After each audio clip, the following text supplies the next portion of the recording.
Wanawake wengi sio kwa kupenda, huwa wanatumia njia za uzazi wa mpango, na wengi wao kweli wanajua kwamba zina baadhi ya side effects ambazo huwa baadaye zinajitokeza, ila huenda mwingine alitumia tu kwa sababu huenda mwenzake sio mwelewa.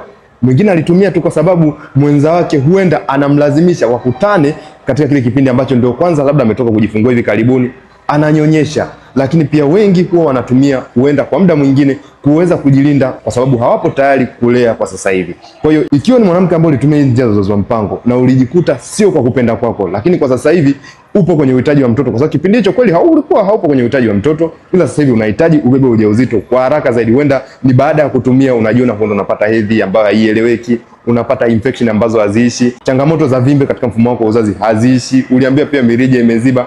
Basi kuna njia ambazo zinaweza zikakusaidia tu na ukarudi vizuri kabisa, na hata kama ni kubeba ujauzito ukafanikiwa kama wanawake wengine, kwa sababu changamoto yako kwako wewe sio kushindwa kubeba ujauzito, ni kuweka tu sawa mfumo wa uzazi ubebe ujauzito kwa mara nyingine tena. Lakini hata kwa yule ambaye hajawahi kubeba ujauzito lakini alitumia njia fulani hivi ya uzazi wa mpango, ila sasa hivi kwenye uhitaji imeshindikana, basi anaweza akasaidika vizuri kabisa. Na ndio maana yake napenda kusema kwamba nipo nawe katika safari ya kuitwa mama.